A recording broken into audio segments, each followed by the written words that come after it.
All right, throw a segment out. Welcome to the experience. X equals a random game to play about critical thinking and coupling it with our self awareness.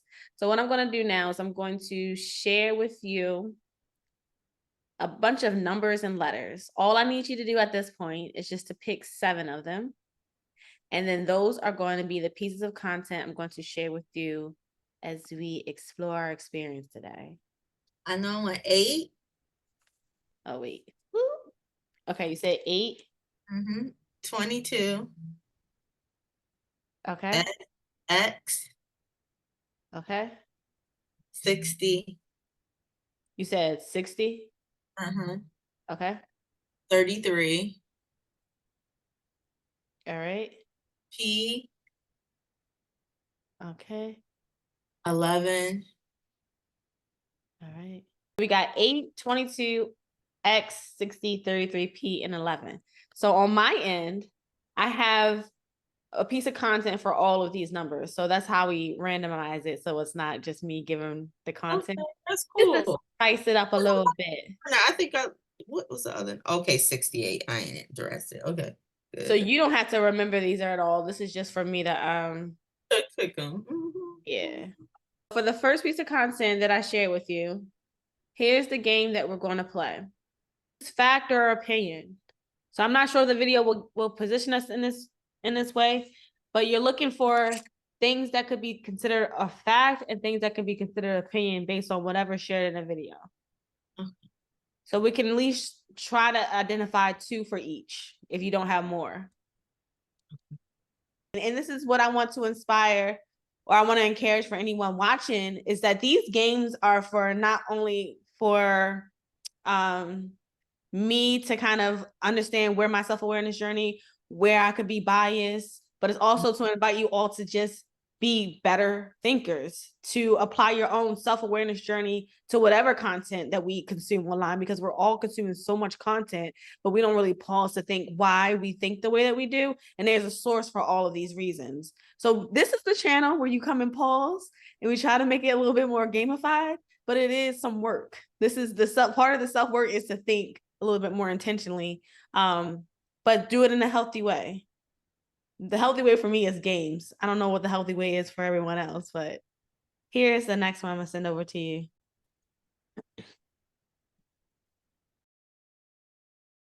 So let's go back to this. So this was actually your child. No. It wasn't even your child. No. Woo! All right. So the plot thickens. So who was the person that was suing you for child support? The County of Los Angeles. But who was the child? Like what the? At the time where the child was conceived, I was 12 years old.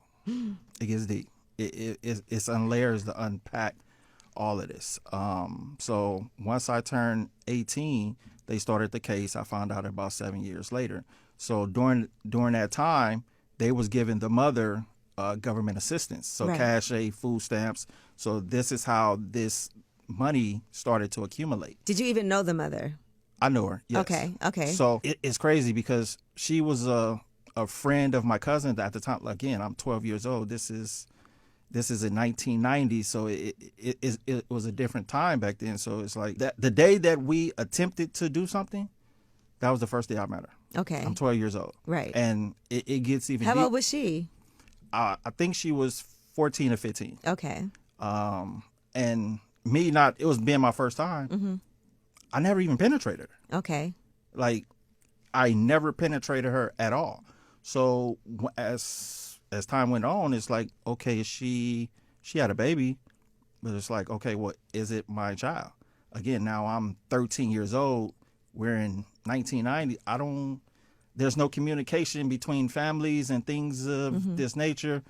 And that's the last that I heard of it until 2003, when I got a call from HR saying that they finished start garnishing my checks. Wow. Yeah. Yeah, because I always hear stories about people who have child support. They owe back child support, and then they can do multiple things before they arrest you because they'll garnish your wages. They'll maybe revoke your driver's license. So what were the things that happened to you? At that time, the first thing they did, they suspended my license. They suspended my license. They put a freeze on my passport, which I didn't even know because I wasn't trying to get a passport, but they did it anyway. Bank levy. They sent, after a time it had accumulated, they sent the $48,000 bank levy to my account. I didn't have $48,000 in there, but what was in there was all I had, and they took it all. So it was rough. But the woman who had the child, she did go and say that you were the father, and that's why. Yes. Okay, so that's why this happened. Yes. So there was nobody else she was claiming was the father, only you. Correct. Okay. All right. So then you get this. Then you find out 7 years in arrears, and you have to end up going and representing yourself. So you weren't even able to get an attorney to represent you. No, at that time, no. So just so you understand, when I found out about it, this is 7 years. Right. I go to the court. The courts tell me you had 6 months to respond. There's nothing that we can do.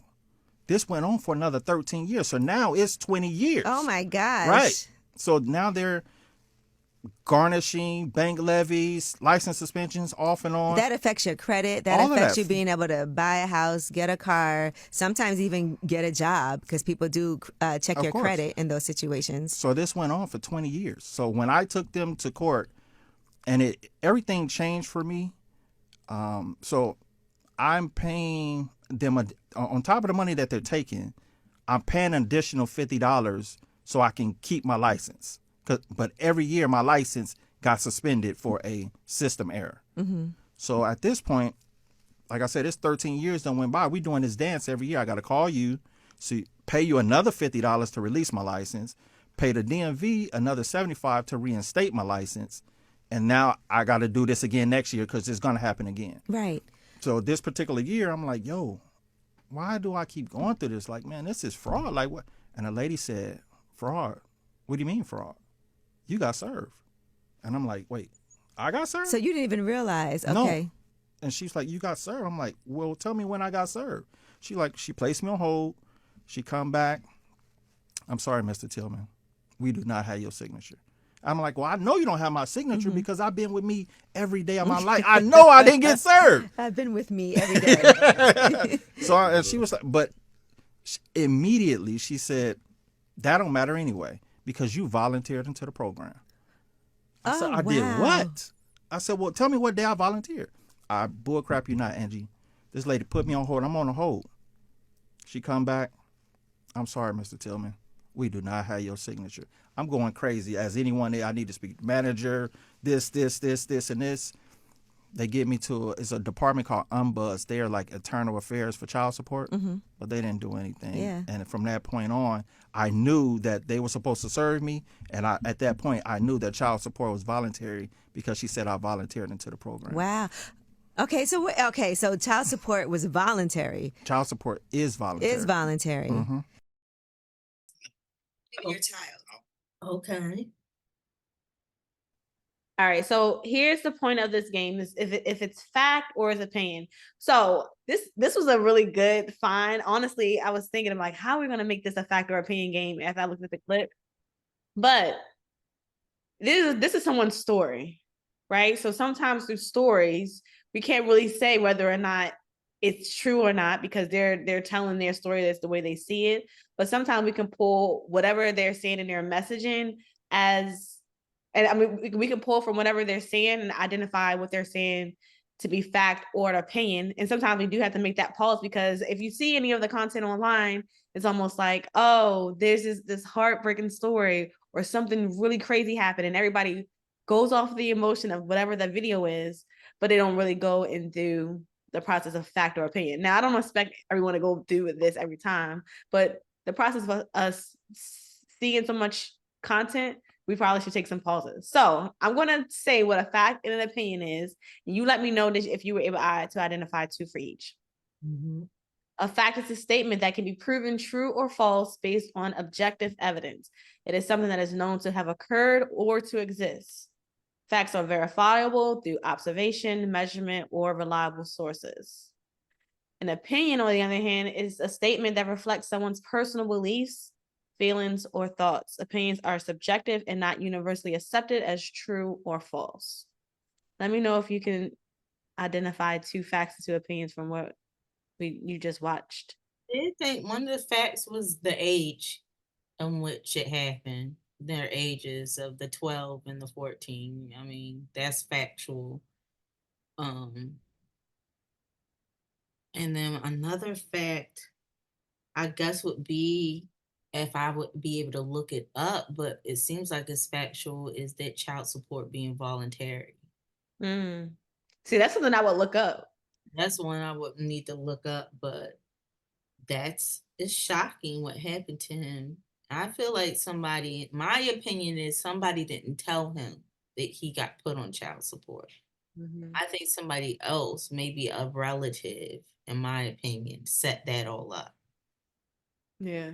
And if he didn't penetrate her, then they must have been pants rubbing. In my opinion, children should know about how you make children. And I even have told my sons, and I even told my daughter that is now going through sex ed, is that pants rubbing can still make a child because the sperm travels. So it could be outside of the vagina and still go get to the egg. And that usually is a little girl because this, you know, not That's even. interesting. Now, that's something I would fact check. And I think you told me this before, but that's something if I was listening to you right now, Uh, I would have to fact check that.